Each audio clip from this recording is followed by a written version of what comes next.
Formula Access, welcome.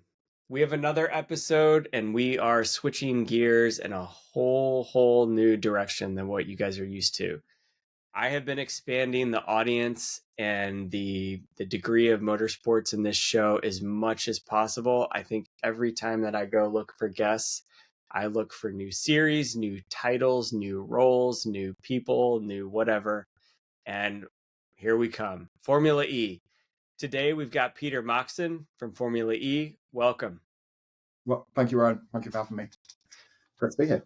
I am so glad that you responded. This was almost one of the easiest interviews with an actual series that I have ever requested without any sort of act of Congress to make it happen. So I'm actually really grateful for you and the people behind the scenes that made this happen. Thank you very much for doing that. No problem. Timing's great because we've literally just finished Monaco. We've just released our new car for next season, and I'm flying off to Berlin tomorrow. So actually, timing is perfect. Perfect. We've actually been rescheduling this thing, I don't know, a couple times now, which is becoming in race season a normal thing for me. So again, I also appreciate the flexibility. I'm glad it worked out. So in general, to let the audience know, Peter, what do you do for Formula E? What's your role today? So I'm an event experience manager. So the easiest way of unpacking that is everything away from the track, the fan experience, how you perceive us as a sport when you're during your day, what you're interacting with, all the activations, all the engaging things that you can do, they come through us. So that's all the way from food and drink to making sure you've got toilets, all the way to the podium, driver and autograph sessions, pit lane walks, and everything in between. We've done some really quite wacky stuff over the last year. We also have to make sure we nail the basics as well. So it's a bit of a double-edged sword. You get all the cool stuff, you get all the things that get headlines, but you also have to make sure that everyone can access the things they need to access as well. So we don't get to see much of the racing, unfortunately, which is a bit of a shame as a massive motorsport fan away from Formula E as well as in Formula E. But it's great to just be able to make sure that people have a great time. That's what we love. Peter, it's funny that you say that because I've been to a lot of races. I've never watched a race that I've been at.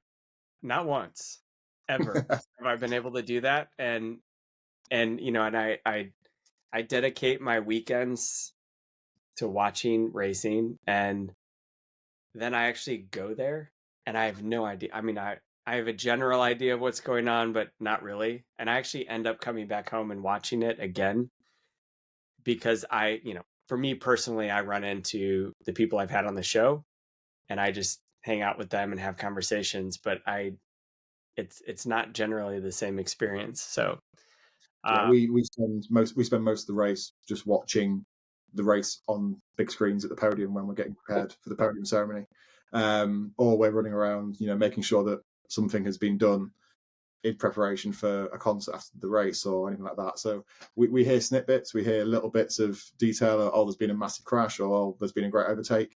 But then, exactly, we have to watch it that evening or when we get home, because the fans come out saying, "Oh, what an amazing race! What did you think?" And we honestly have to kind of go, "Yeah, it was great," but we don't know we might not know the details of actually what's happened. So we always have to be a little bit cautious on what we say. So you and your team, you're actually responsible for like everything that happens on race day or leading up to that. So we work as a team. We have a team of event experience managers who we all lead different races.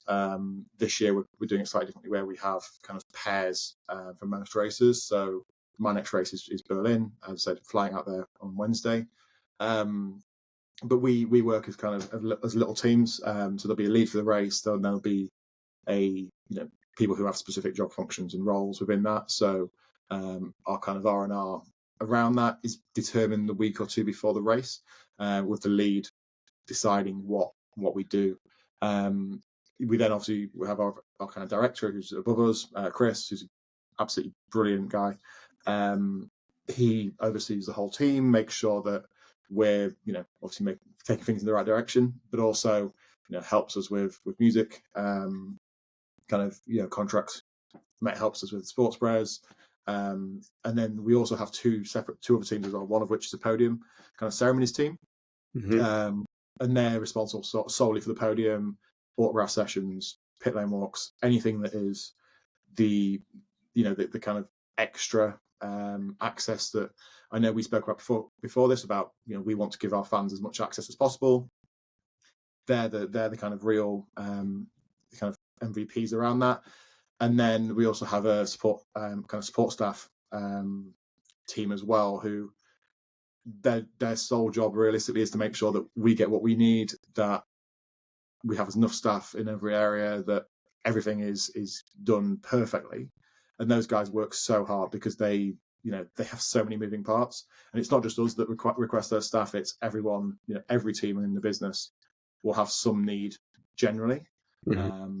So we all work very closely together as well. And yeah, we mainly look after the the fan facing section. So the fan villages that we have with Allianz, any kind of guest interaction with the sport, obviously away from hospitality. So it's non-hospitality only.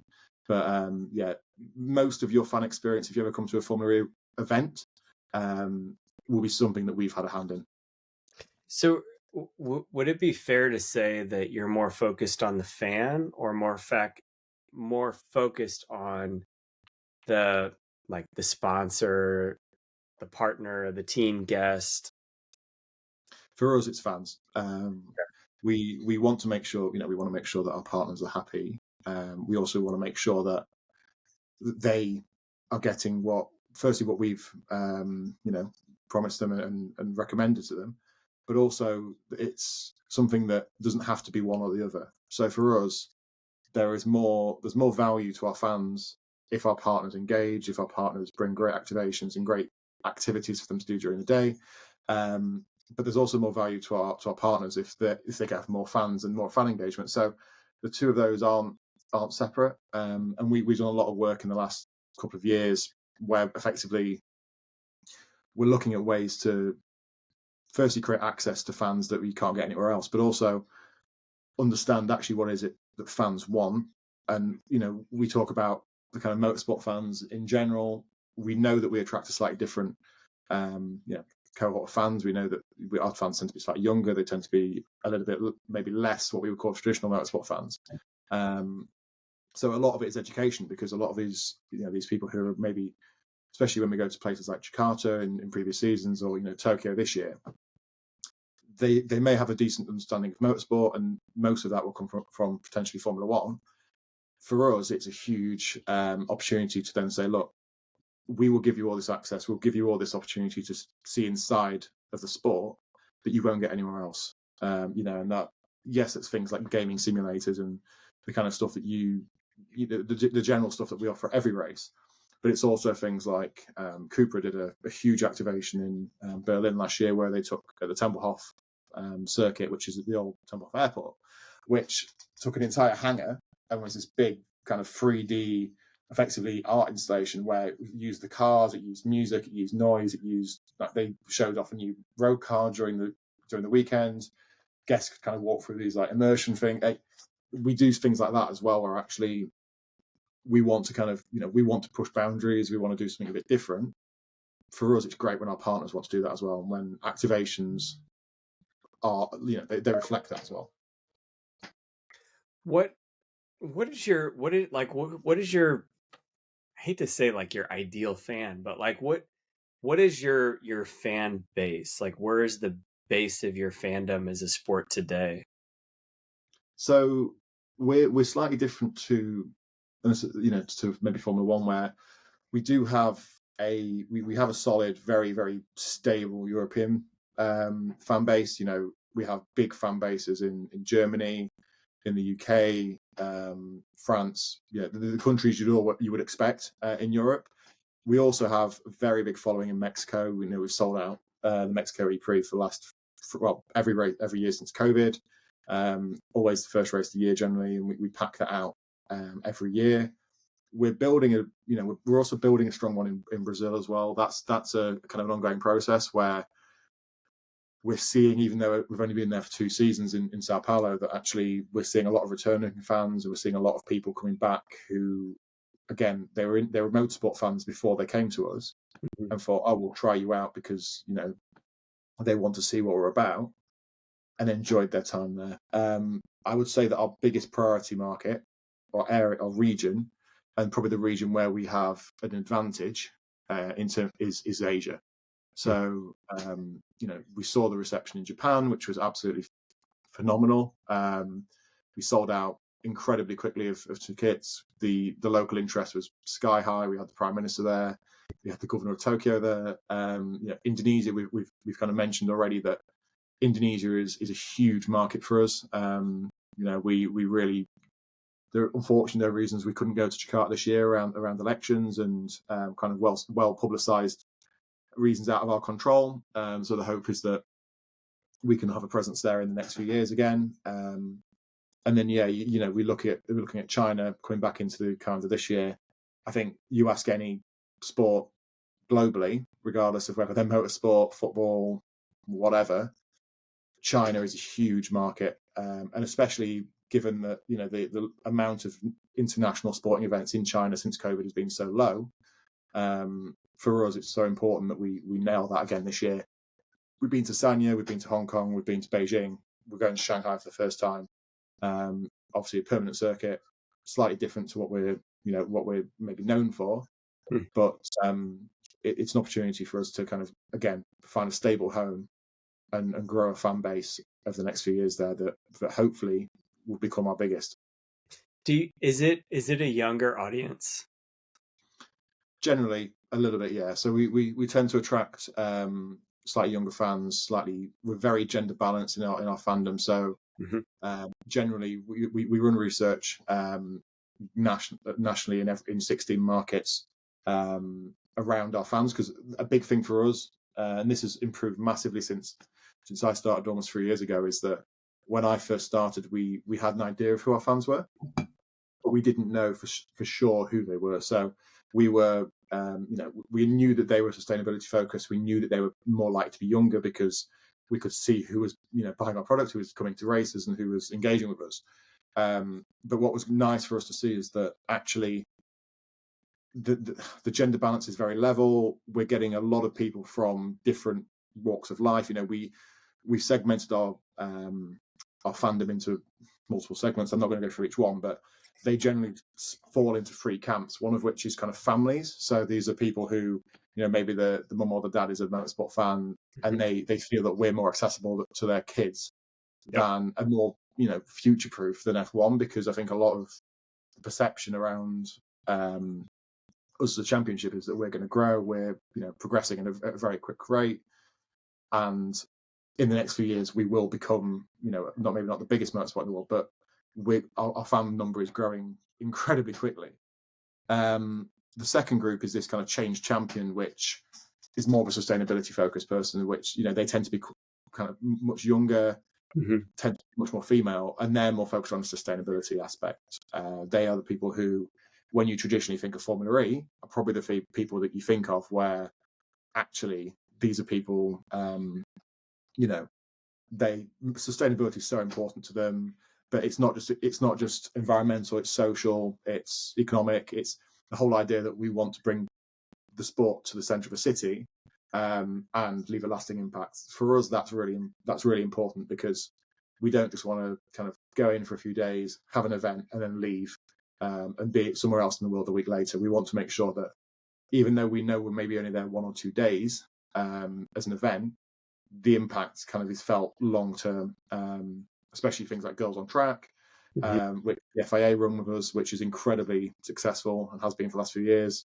But also, we do even just kind of grassroots things like beach cleans in Indonesia, or playing cricket with quite sort of quite poor children in Hyderabad, where they've not got a huge amount, but cricket is a massive open door for them, and we kind of can go in and educate them a little bit about who we are, but also try and leave a bit of a lasting legacy in those areas, and investment, all that kind of stuff towards those people. And then the third group is probably the group that you probably know the best. And this is just the kind of majority, like sports mad people who just engage with lots of different sports around the world. These are the people who engage on social media. They're the people who, like to talk about us on Twitter and or X, and they're the people who, realistically make us a successful championship or not, because they're the ones, they make a big bulk of our audience. And we always find out if we've done something wrong first, usually through them, because they're the ones that compare us to other sports. And thankfully, recently, especially in the last 2 years, those comparisons have been really favourable, and we can't really ask for any more than that. We're still only 10 years old. We've come a hell of a long way from the first race in Beijing, when we 10 years. had 10 years this year. Yeah. Oh. So we've had just over 120 races, which, when you consider that Formula One, have had over 1,000 and have been around for almost 80 years, for us to be the fourth biggest motorsport in the world, we appreciate, there are going to be people who will never become fans of us because of our DNA and who we are as a sport. But I think it's really important to kind of, make the point that we don't want to just be a Formula One clone. We don't just want to be an IndyCar clone. We want to be something very unique to ourselves, something that offers something different for people who want something different. Because, we look at Max Verstappen, we look at his dominance, and we've had 7 different winners in the first 8 races of the season this year, and we've had multiple different championship leaders. We had a Jag 1-2 in Monaco. We haven't, there's things that we have that Formula One don't, and we also understand that there are things that Formula One can do that we can't. So we always have to be very conscious that we don't have an endless pit of money. We don't have 75 years of goodwill behind us. We have a lot of goodwill behind us, but we need to make sure that we're constantly adapting, constantly looking for opportunities, and making sure that we don't stand still. Because if we do, we're not really a startup anymore, but we still have that mentality of any opportunity we have, we go for it. You know what I like about summarizing everything that you said right there was, maybe it's the entrepreneur in me or what it is, but like I always try to feel the pulse of the things that I'm around. And there's something very different about Formula E relative to like Formula One, NASCAR, IndyCar, is that these things have been around for so long. And I think the advantage that you have, that I see and feel from a fan perspective, is you don't have the fifth generation or like great grandpa fighting with the Netflix fan of like, the Netflix fan is like, hey, I love, Romain Grosjean or whatever it is. And like, they love the drama of a particular situation taking place. And like the multi-generational fan just like, they can't they don't like that. And, it's like, well, you just watch it because of Netflix. Well, like, that's a really cool thing to like, instead of looking at it like you're a rookie, a newbie, or a Netflix fan, it's like you're feeling what that person felt 30, 40 years ago, when they first got into the sport. Now you're vilifying that behavior. And I think that's something that I've seen from a fan perspective in Formula E that doesn't really happen very often. You get the typical online weirdos, but you don't have the what I always call them the silverback. You don't have the silverbacks fighting with the young people. Yeah. And I really appreciate that about the sport. I've never seen a content creator go into an event and there be any sort of hostility around that. It's a very safe place for a fan. I think that's a really strong point, because we as a championship, and obviously this is part of my job, is to make sure that everybody is welcome, regardless of what obviously race and gender and the kind of big things that everyone thinks about. But you're also talking about accessibility. You're talking about we look at London versus Silverstone. You know, our race in London last year, we sold out. We had absolutely packed the XL Centre, and the amount of children, and not just kind of 10-year-olds, but like 4, 5, 6-year-olds who are walking around having a great time. That we're accessible because, you know, firstly, our biggest weakness, which people always pull out on social media, is the noise. It is a weakness because I think a lot of people, for them, that is the emotion. That's where that's the connection they have with motorsport. But it's also a massive opportunity because, you know, if I'm not being funny, but if you're a 5-year-old kid, you don't want to be next to a screaming V8 for 4 or 5 hours. You know, I love V8s. You know, I as we said previously, I think there are massive strengths to every motorsport. But from a family perspective, to be able to bring the kids along as well, to be able to bring grandma along, to be able to bring the whole family and have a great day out for, you know, the equivalent of 50, 60 euros per person rather than 400 euros per person is a huge deal. I've never raced in America yet. Sorry to interrupt. Yeah, well, Wait. I mean, Portland last year is a great example of that, where actually from our perspective, we had quite a careful fan experience. You know, we did the basics. We made sure that everybody, you know, we had food, we had all the food and drink, we had all the toilets, we had, you know, people had access to the pit lane, we had obviously concerts, all this kind of stuff.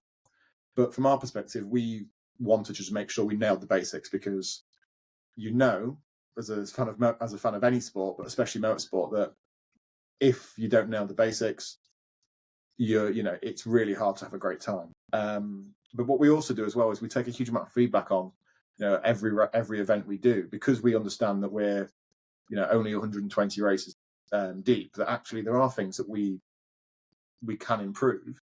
There are things that, you know, we want to hear from our fans, and a lot of the time we take a lot of that and put it into action for the next season, because we understand, you know, if we approach an event in, let's say, you know, Hyderabad or Saudi Arabia the same way, those people are going to have completely different experiences and expectations of what an event is. So we tailor our events around who's going to be coming to each race, to make sure they have their own unique experience of Formula E. You know, we do have consistent things during the season, but the overall theme is that we want to make each race a celebration, firstly, of us as a championship and what we stand for, but also of our local city, of the culture, of the people who are actually going to come, and kind of say, look, we get you. We want to make this event about you, not about us, because for us, we just want everyone to have a good time. If you know, I think Sao Paulo this year is a brilliant example where we had some really long hours. We put a huge amount of effort in to get that event improved versus the previous season, because first, you know, the year before was the first event, so it was a big learning curve for us.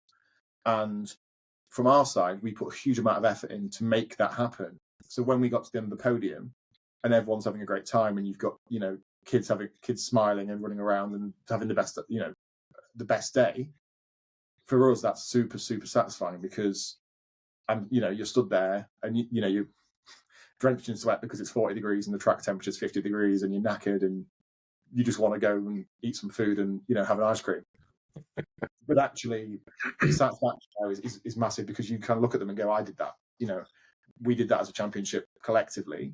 And, you know, the point about legacy fans and about it not having grandpas kind of introducing or having, you know, opinions of a sport that they don't like being challenged. Actually, for us, that's a huge opportunity, because, as I said, we're 10 years old. Mm-hmm.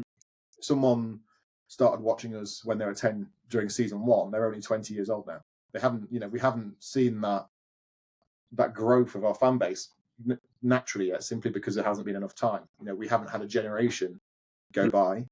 So for us, you know, we want this kind of, we used to use the term kind of electric generation, where for us it was about building a fandom among young people and among people who wanted something different to traditional Formula One, IndyCar, NASCAR, and then making it so that we then get them, you know, they introduce their kids to us, they introduce their families, they then become fans, and they become fans for life. In the same way, you know, for me, my motorsport experience started when I was a young kid watching kind of David Coulthard and Michael Schumacher and Kimi Räikkönen during the early 2000s.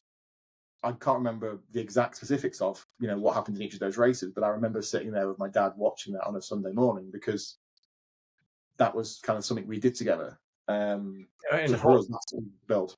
And is this where, like, this is always the next transition point, is this where you got into motorsports personally? Yeah, so I'm a firm believer that you become a fan or interested in something very early, and it's very hard to become interested in something later on in life. So I think you have a golden period where you're a kid, and that doesn't necessarily mean a young kid. That's, I would say, up to 18 really, where you're open to ideas, you're open to new things, you kind of exploring what what you want to be interested in, and your kind of life choices later down the line. And I think for me, it was absolutely, I got into motorsport through Formula One, through watching, this was during Michael Schumacher's domination, and also just going to events as well. We used to go to Formula 3 at Rockingham Raceway in Derby, which is it doesn't exist anymore. I don't think it hasn't been open for a while, and even though that was a kind of national level series, it was still great watching. We used to go to watch like a local rally that was on an abandoned airbase near where I used to live, and they were driving kind of Ford Cortinas and Escorts and Beetles, but they were absolutely ragging them around corners and getting power oversteer, and they're only doing about 40 miles an hour, but it looked great. Right. So for me, that's kind of where the interest came in. And then I grew up. Big part of my childhood was in Germany, and we were only about an hour and a half from Spa. We were about 2 hours from the Nürburgring. We were about 2 hours from Assen. So you had a ready-made cocktail of MotoGP, F1, and DTM just in the local area. So we never really stayed too far away from it, and generally went to a couple of races a year. And then you obviously want to do something you enjoy and love when you grow up, and I think I've been incredibly lucky to effectively my entire career has been within motorsport, and that is something I appreciate. It's very hard, but also is something that I'm incredibly lucky to have done.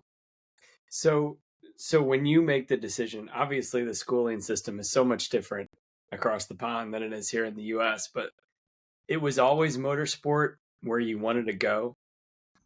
No. So this is a slight tangent, actually, that I always had an interest in motorsport, but my dad was actually an air engineer in the Air Force. So I grew up on army bases and air bases for most of my childhood. So of course, I wanted to be like Dad. So when what was going in the Navy as a fighter pilot, and was doing incredibly well. Got through all the aptitude tests, was about ready to go into basic training, and we had a huge defence review in 2013, which basically meant that all the pilots who were in training got cut, no matter how far down the line you were. So I know people who were kind of 2 or 3 weeks away from getting their wings, who basically got discarded and binned. I wouldn't feel too sorry for them. They went on to be airline pilots and now earn triple my salary. I wouldn't worry too much. They're doing okay. But You almost for me, became Maverick. Like, and this is the thing, for me, that was a huge blow, because they turned around to me and go, oh well, you're going in the Navy, oh, you can be a sailor, and I just had no interest in that. It was exactly that. I saw Top Gun when I was about 7 years old and thought, you know what, I want a piece of that lifestyle. yeah.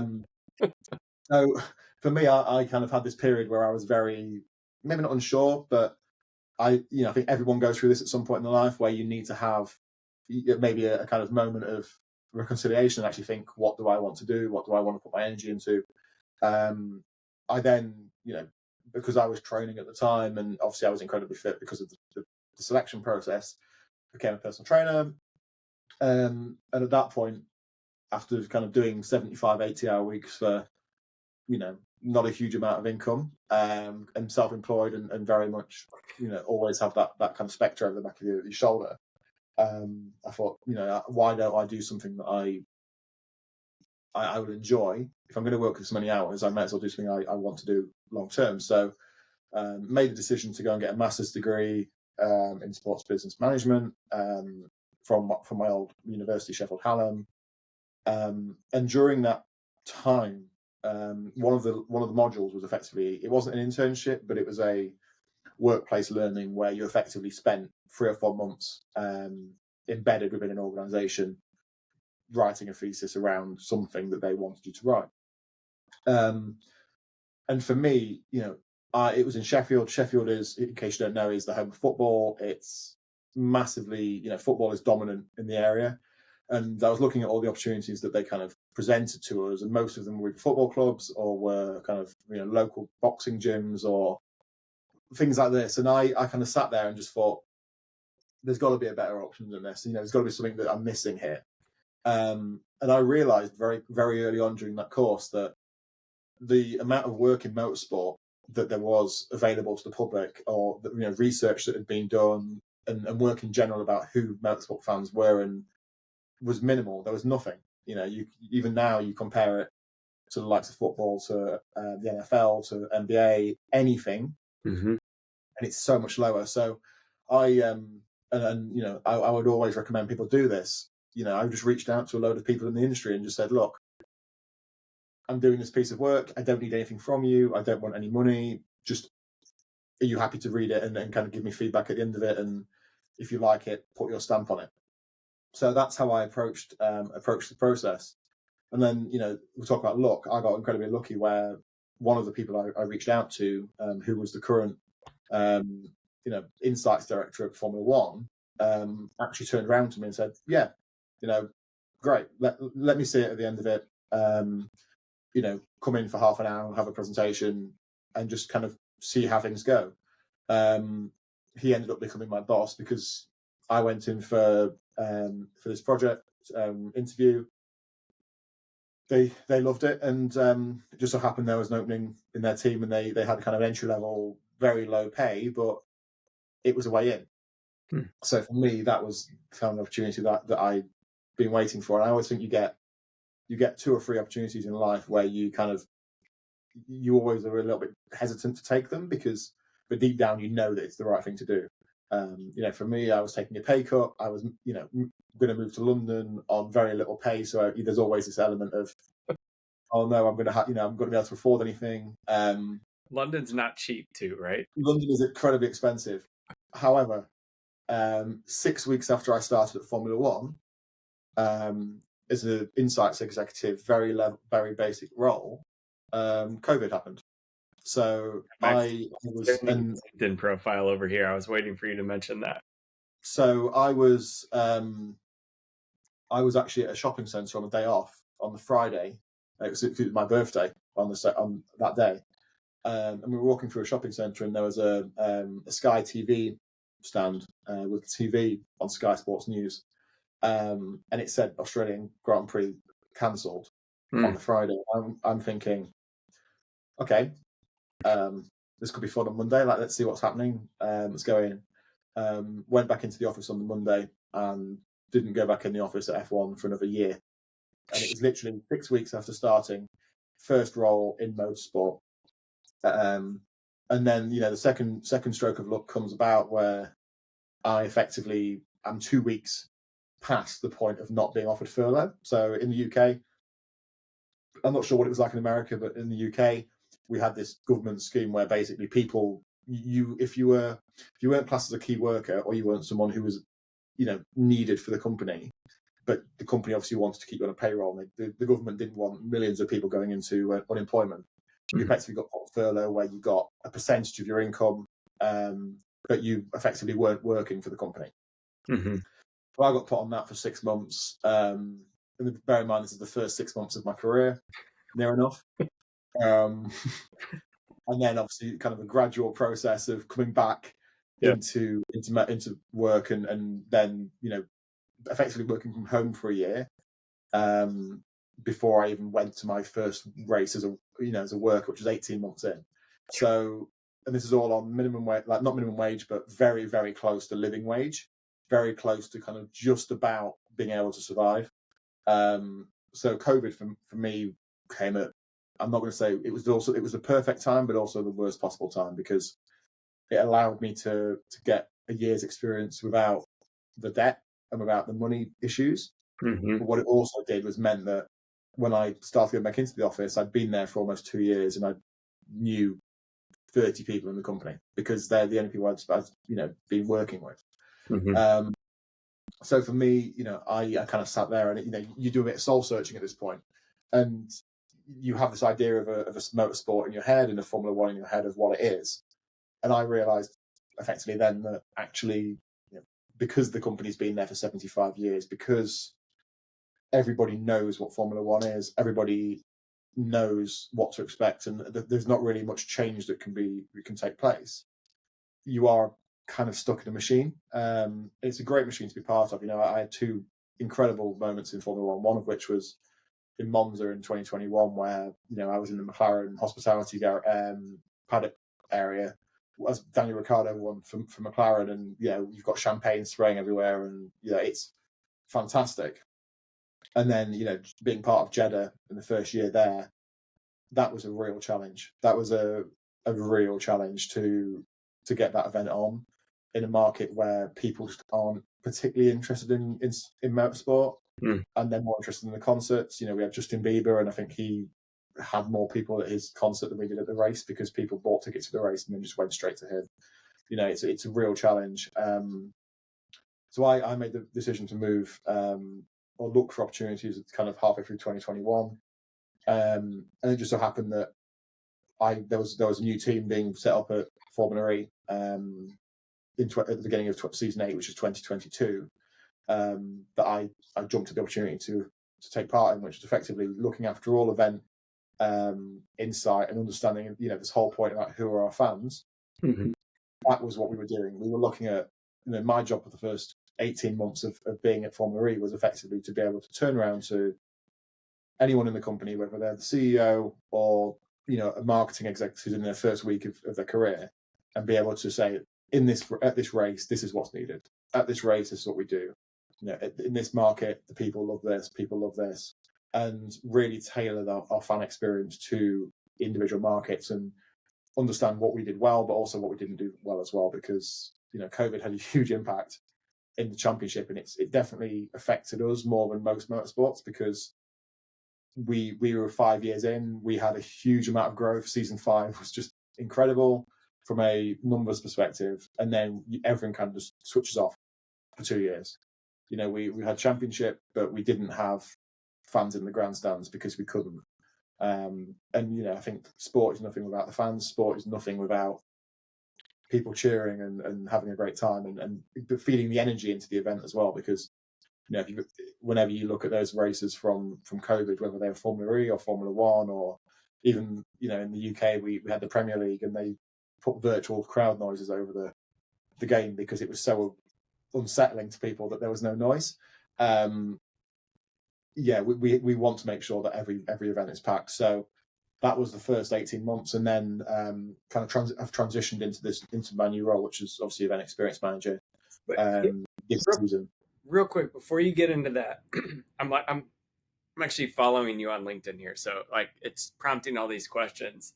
Yeah, You actually brought up something that is like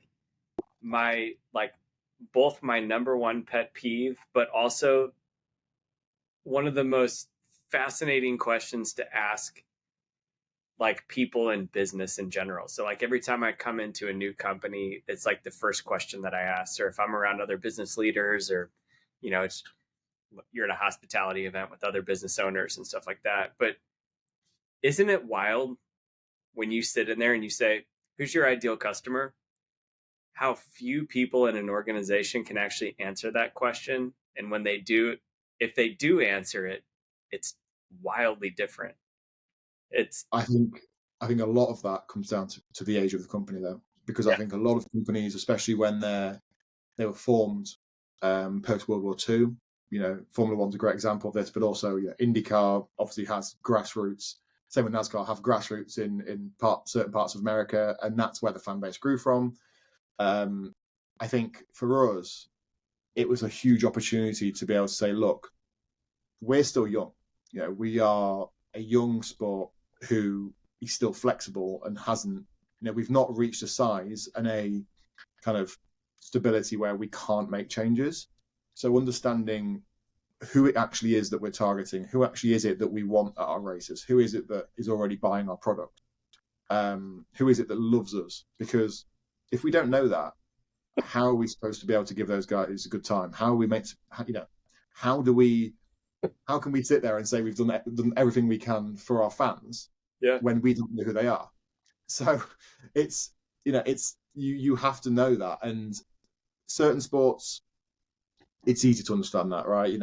I think you look at basketball, you look at the NFL, you look at, in England, you look at cricket. It's easy to understand who the fans are. But when you're looking at motorsport more closely, I know we had a quick chat about this before we came on, but you look at Drive to Survive. Yeah. And the divide that's caused in Formula One, where they are having to cater effectively to two groups of people. They're having to cater to their hardcore, long-term fans who've been fans for 40 years. And then they're having to cater for the Netflix generation of fans who all they know is the Netflix series in the last few seasons. And those two groups are completely opposed. So, for us, we want to make sure that we have a really clear product and that people know who we are, because for us, that's our biggest challenge is awareness. It's making sure that people know who we are and what we're about. And I think, we're doing a great job of doing that. And, the fan numbers that we've kind of seen over the last 2 years have grown pretty quickly. But we need to make sure that we keep the core fan in mind when it's great having 450, 500 million fans. But if you don't know who they are, then you can't firstly, you can't give them the best product. But secondly, you can't make the sport something that they actually want to keep and hang around for long periods of time, because they just switch off. People, there's so much competition. There's so much going on in the world. There's so many different sports leagues, and you look at streaming services. You've got 7, 8 streaming services now, and they all cater to the same market. For us, there's no point in being the same as Formula One. There's no point in being the same as IndyCar, because why would we do that? They're great championships, they're great series, but we want to be something unique, and we have to be something unique to stand out. I think it allows you, knowing who your customer. I mean, I've come across so many companies where it's like, what do you do? We sell tires. Who's your ideal customer? Anyone that buys tires. Yeah. No, not really. And I think it's an important aspect of like, how do you speak to your fan if you don't know who they are?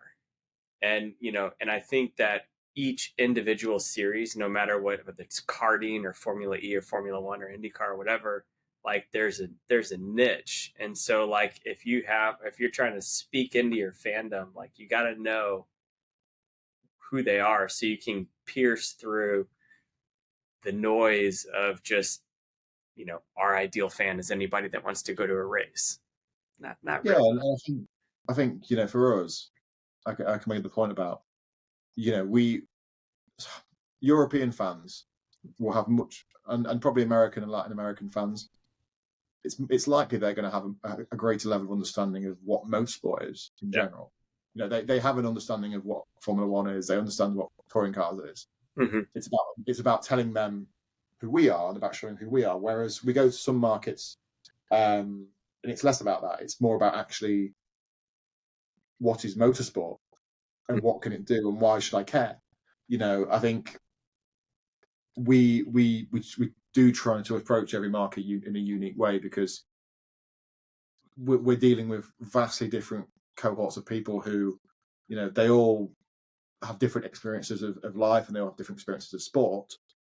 But we hope that we can be kind of the constant between, through that we become an event that they want to come to every year. We become something that they want to follow, and the driver personalities are something that we try and push out a lot, because when you've got so many winners and so many overtakes, so much action going on track, it's really important that you then provide access to those people, to the drivers for the fans, because if you can't do that, it's really easy for people to switch off and disengage from sport. I think you look at the NBA as a great example. There's always one or two people that everybody knows about. You talk about your Kobe's, your Michael Jordans, and those kind of people, where even like Lewis Hamilton at Formula One, where people know who he is outside of sport and outside of that one particular microcosm. So we don't really have anyone like that at the moment, and that is something that we'd love to, but you can't do that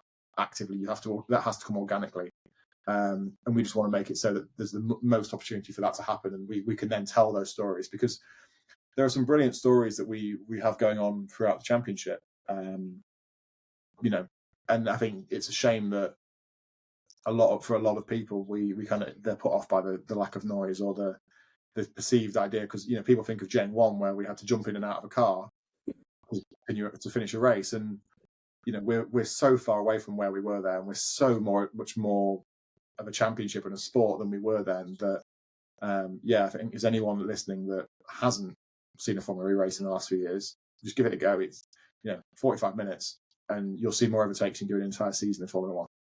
Yeah.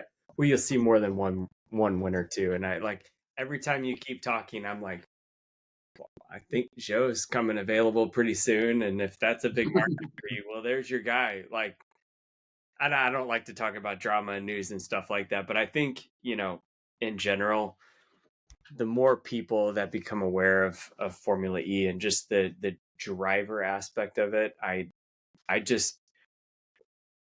always find it interesting when I look at Formula One, and I think about the big names that people want to pay attention to.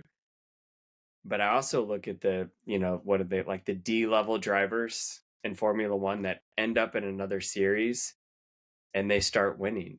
You got Stoffel is doing great. Like you look at Grosjean is like the most popular driver in IndyCar, and he was the guy with head problems in Formula One whose car blew up and made him like more well known. But then in IndyCar, he's really found a place to showcase his level of skills. And I think,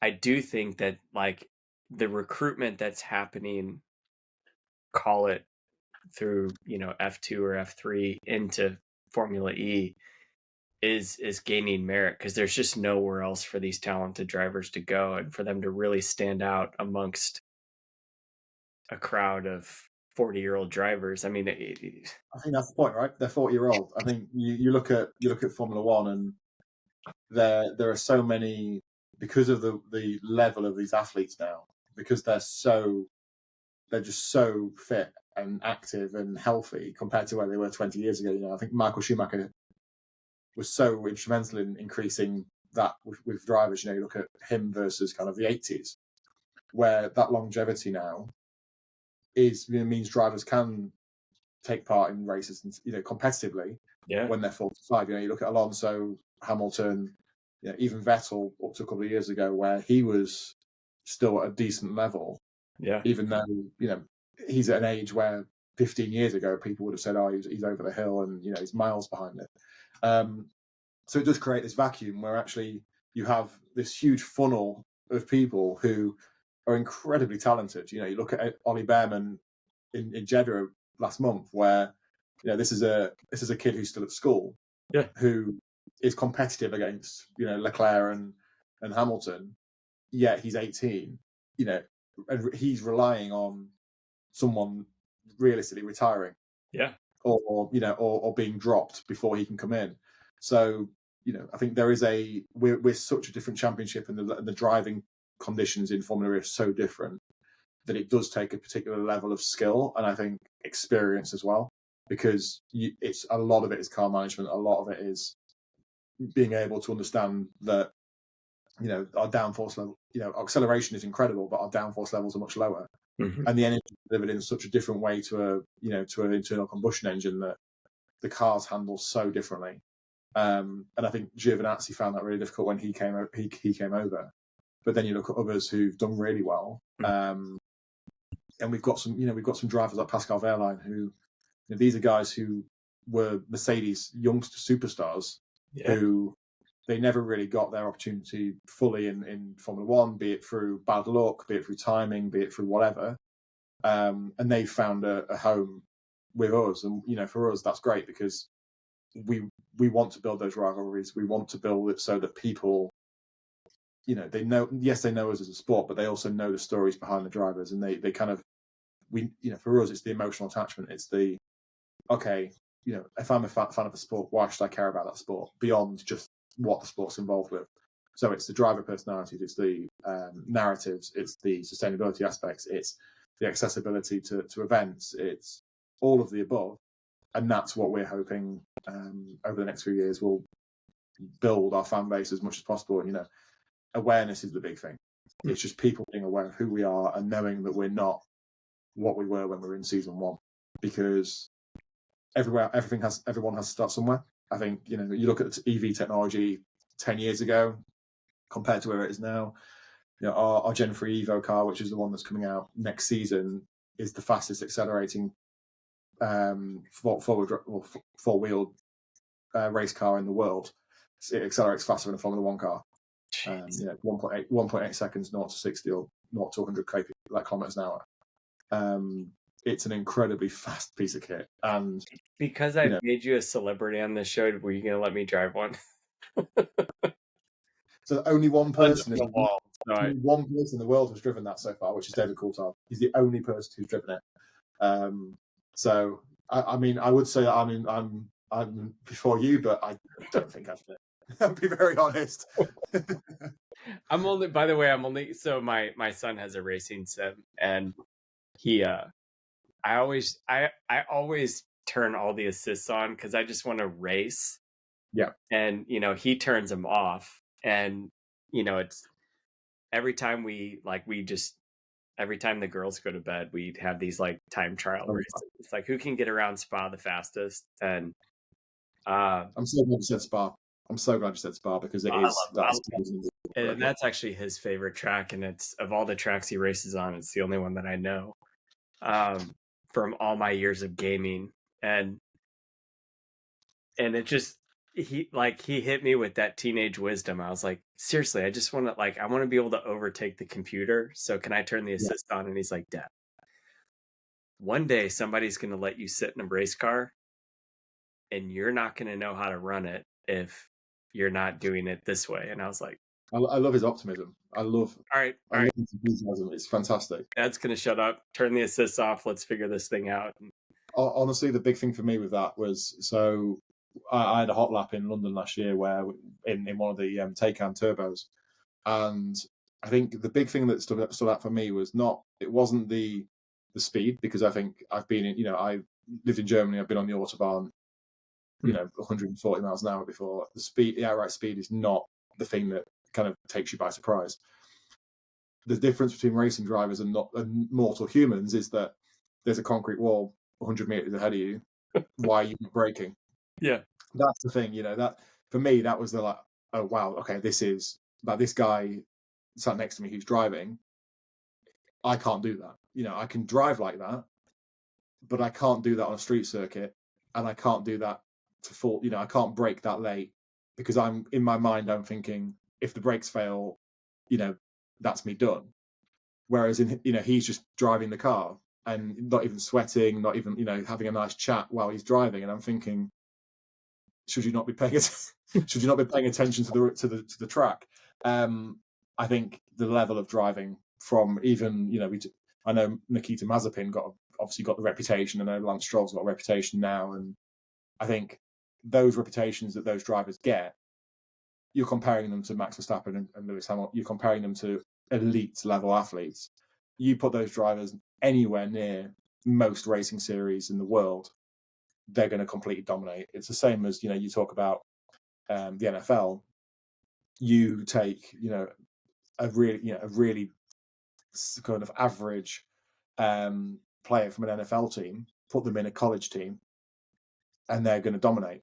It's exactly, there are levels to sport, and I think you realise that when you're in sport, that actually there is more to all sports than just the top level, and a lot of the time a lot of the most exciting stuff happens a bit low, one or two rungs down, because you then see people make mistakes, you see people learning, and that's always fun. Yeah. It's always fun to see people making mistakes and kind of watching them do it live. So in your term in motorsport, I mean, you've been in the biggest sports out there. What's been your pinch me moment in racing?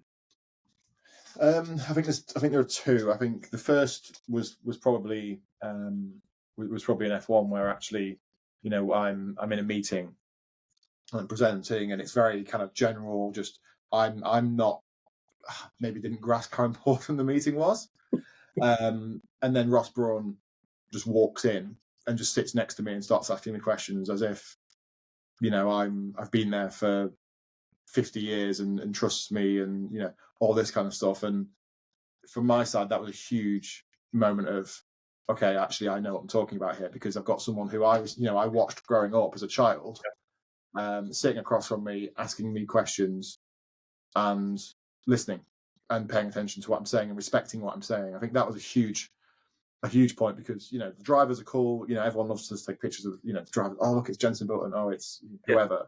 Yeah. But actually, when you've got someone who's that knowledgeable, and with all due respect to everyone else in the paddock, he's one of the most, probably the most knowledgeable person about Formula One ever, because of how long he's. There may be a couple of other people who you kind of praise that category as well, but an almost encyclopedic knowledge of motorsport, and he's listening to what I'm saying. So Yeah. that was a huge moment, from me personally, as a kind of solidifying that I knew what I was talking about. The second, I think, actually is it's a very different kind of area, which is actually, you're in the looking after the first podium ceremony, and you're basically just there to help, because the podium lead, the ceremonies lead, is looking after the logistics and all the planning. Mm-hmm.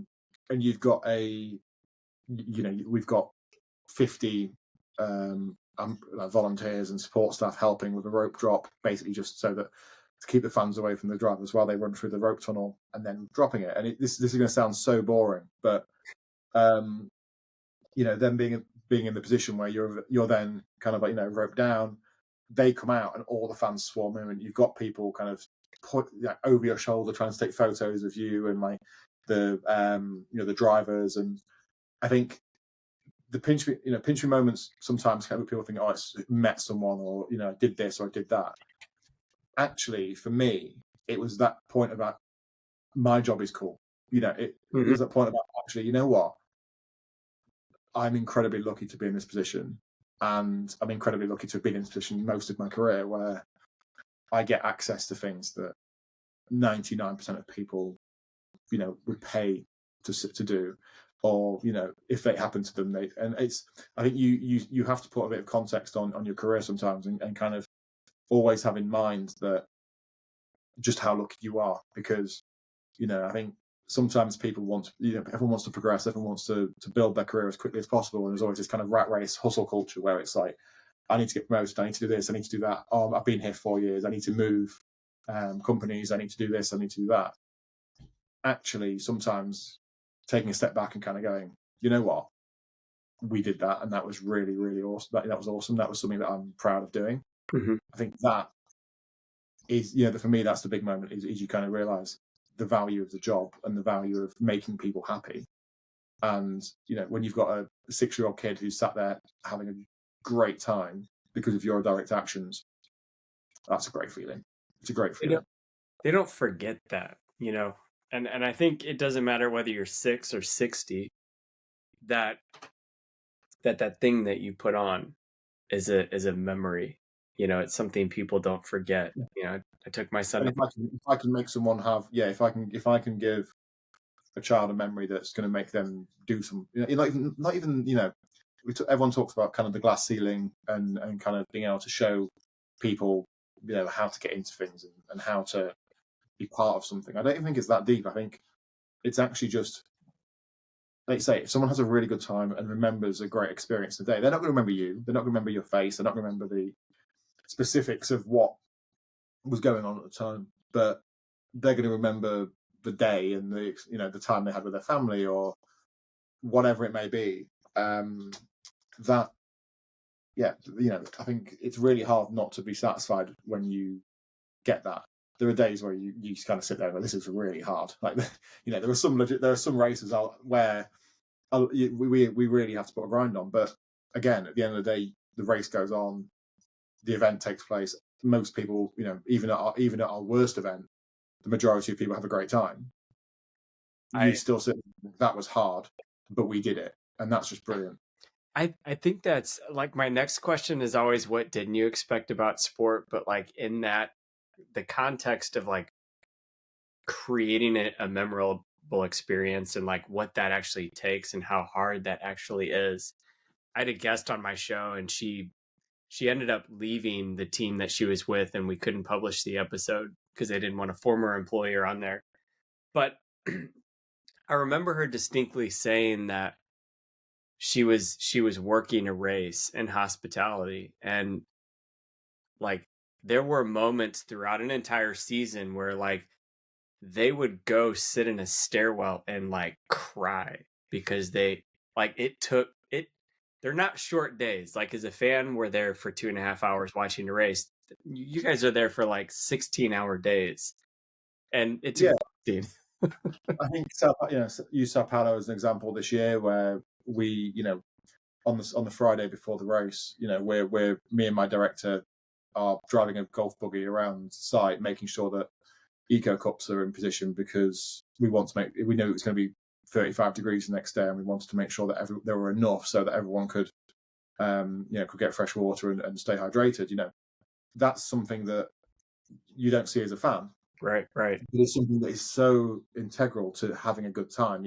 If you're thirsty, if you're hungry, if you need the toilet, as that point made right at the beginning, it's so hard to have a good time when those basics aren't being met. Peter, it gives you. I was at a race with my son, and he's 17 years old, and so like everything is about, like, to him it's about shoes and clothes or whatever. And so we're going to a race, and he's like, Dad, he's like, you got to get, we were shopping or something, and he's like, Dad, you got to get these shoes, and it was in the Formula Access orange, and I was like, whatever, okay, this is me and my son going to do something. Let me just dig in here. And so I get these shoes and they're in the box until we arrive. And we're getting ready for the race. I put them on, and he's like, have you not worn these yet? And I was like, no. I was like, what? Can you lace them up for me? I actually don't know how you young people lace these up now. And so he's like, hey, he's like, but you haven't worn these? And I'm like, no. He's like, you sure you want to wear them? And I was like, yeah. I kind of bought them for you, so I'm gonna wear them. Yeah. And I'm like just getting through the gates at the race. I'm already blistering up, and I was like, I can't take a backpack. I got nothing with me. I'm like, I'm screwed. And I walk over to a first aid tent, and I was like, this is the stupidest request you guys will ever hear. I said, but I am starting to bleed and I need help.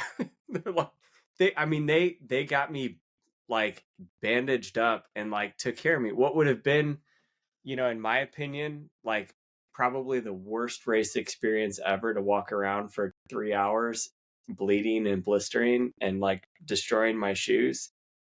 They treated me like, a tire hit me or something. I mean, it was, and I just walked, I was like, you guys literally saved the day. And, they were just like, yeah, that's what we're here for.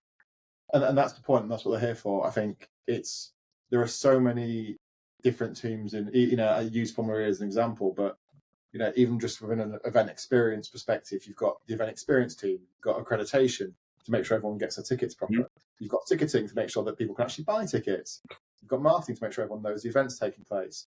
You've got design and branding to make sure the site looks great. You've got security to make sure that everyone's safe. You've got all of these different, teams, and it all interweaves. It all links together. You said something at the very beginning of the podcast, which was about, you're in charge of all of that.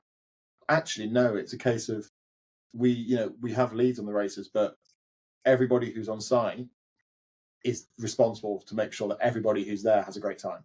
It's not just one person's job. It's not just it's not just my job. It's not just the support staff member who's at that one thing that is happening problem. As a championship, we kind of take this responsibility that no matter whether you are in your first day on the job or you've been in the company for 12, 13, 14 years, you have the same responsibility to make sure that people have a good time. And that could literally be something as simple as getting someone a bit of shade, or giving someone a bottle of water, or, as you said, plastering up someone's blisters. Because those are things that I've been in your situation.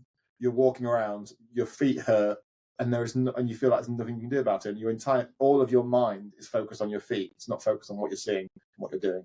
And from our perspective, I'm not being funny, but you can't have a good time if you're in pain. So, you just have to look after the basics as much as possible and try and cover off as many bases as possible, because there will always be something that comes up that you didn't expect. There will always be something that happens that you go, how has that happened? Or, why is that a request? Yeah. But you adapt and you get on with it and you do it, and you make it so that, you're never going to please absolutely everybody. You're never going to have an event where 100% of people are satisfied, everyone wants to come back, and everybody wants to recommend you to everyone else. But you can try your best. Yeah. You can try and make that as big a number as possible. And if you do get it as high as possible and you make it so that more people want to come back than the previous year, you've done your job. And then next year you want to get it even better. And you just kind of have this cyclical approach where it's like, what can we learn from last year? What do we do for this year to make sure it's better than last year? And then you just do it again and again. And that's how we're quite honest in our ambition. We want to be the best fan experience in motorsport. I think we're close to that now. Like, we are, if you come to Portland, or if you come to London, or you come to, we're really good at making sure that people have something to do and feel engaged with us throughout the whole day. And you're not just sat in a grandstand waiting for the next race to take place, waiting for something to happen. There's always something going on. And that, it's that 360-degree event experience. It's that making sure that people can see the track well, making sure that people have shade, making sure that people can watch a concert while they're having their food at lunchtime, making sure that they understand what it is about the championship and our partners and everything else that goes into the championship.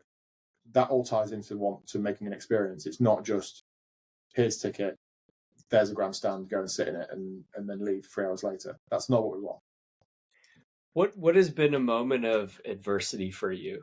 Like, in your journey through motorsport, I think young people in general just think, like, I get a job in racing, and like every engagement that I have in the sport is like walking the red carpet of Hollywood.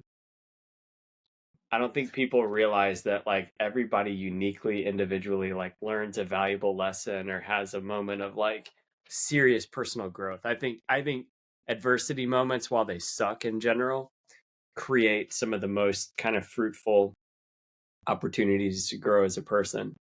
I completely agree. I think, and it's such an important message to kind of get out there to young people who maybe are watching this, who kind of have this idea about motorsport, and you see the absolute best on LinkedIn, you see the absolute best on Instagram, you see people's highlights, because that's what people do. We don't post about the long hours, we don't post about that kind of stuff, because it's effectively a social media platform, and that social media is not for that.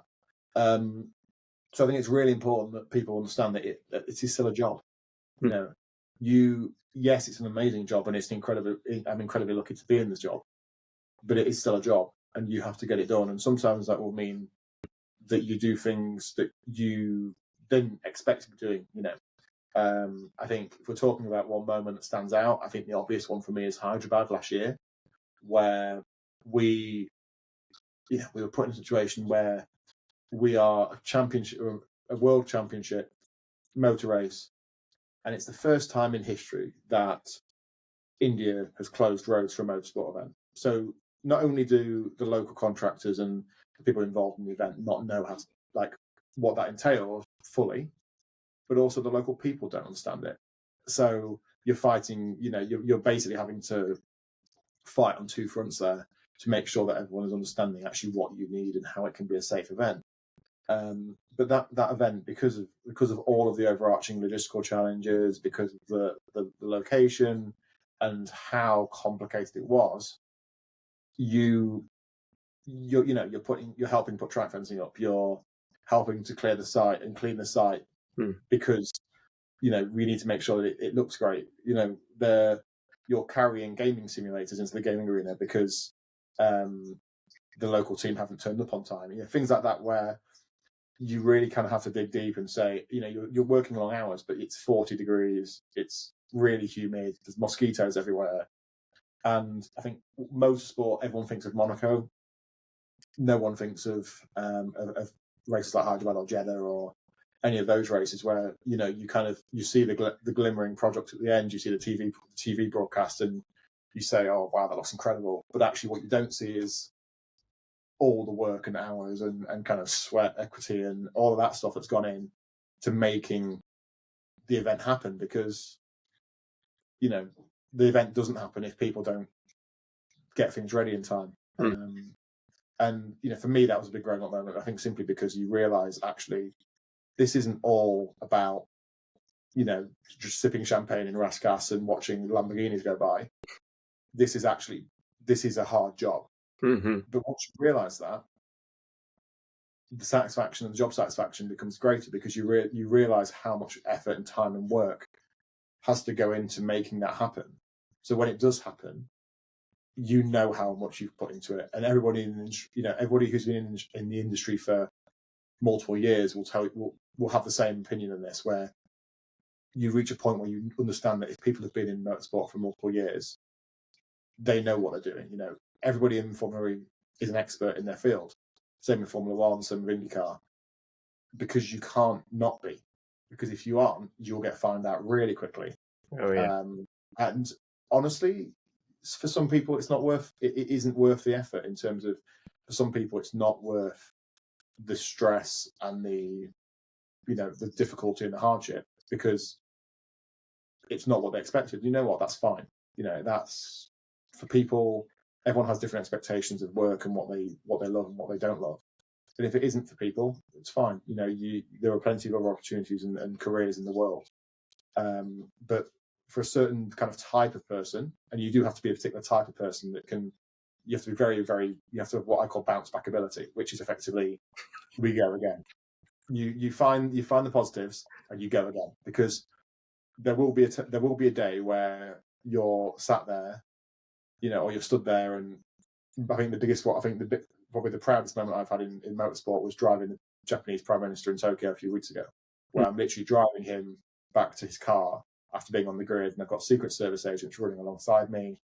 I've got him sat next to me, and I'm thinking, like, this guy is literally in charge of a country, and I'm responsible for making sure he gets where he needs to go. And that's, you will have moments like that where you kind of sit there and go, okay, wow, this is really cool. But you'll also have moments where you've got vampire bats flying above you, and you're carrying loads of Heineken into the hospitality manually. It's give and take, and it's like any job. There are always going to be peaks and troughs, and always going to be things that are good, and there are always going to be things that are challenging, and you have to accept that. I love the word bounce back ability. It sounds more corporatized. I always tell people that I've worked with in the past, sometimes you have to have a memory like a goldfish. I love the bounce back ability because it sounds a little bit more buzzy word versus like my crude analogies that I always throw out. I love that. Yeah, for me, I don't think it's just motorsport though. I think in general, I think you have to have an ability to. I don't, and what I mean by this is, I don't mean you just kind of take things as they come and never. You don't just accept your fate and accept if things are bad, they're bad, and get out of that situation if you can. But I do think there's a you have to be able to sit back and say, okay, I have not had a good day today. I've had a really hard, challenging day. I'm tired. I'm maybe a bit sunburned.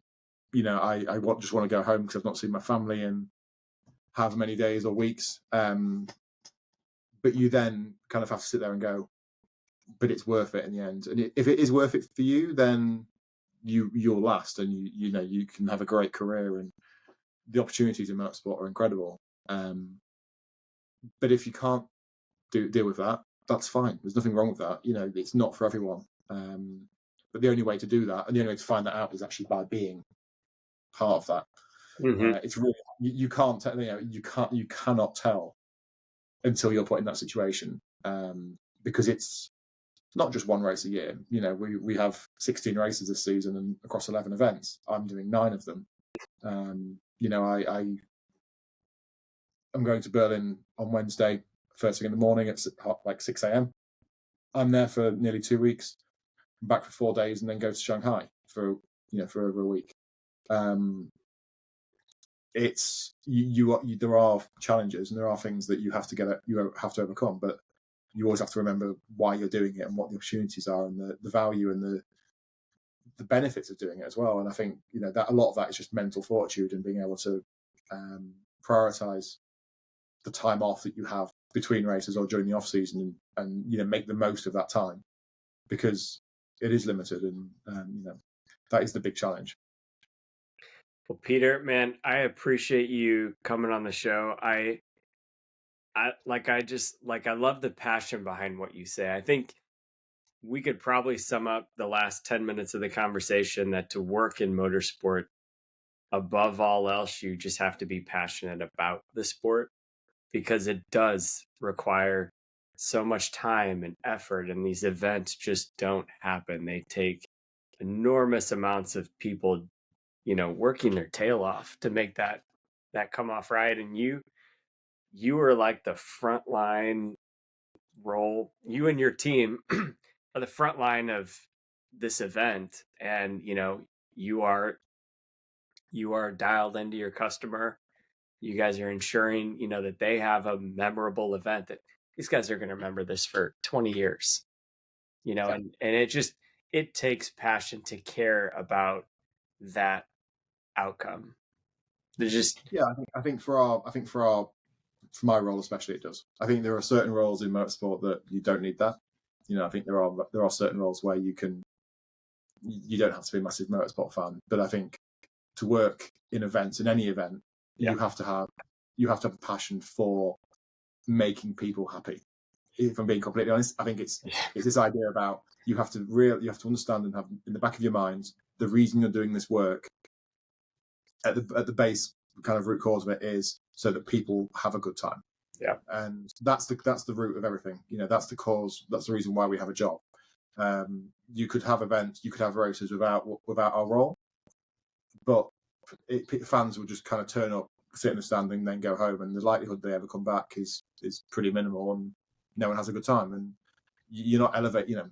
It takes so many different people from so many different teams and so many different walks of life to make that happen, that I think from my side, just being part of that is a huge privilege.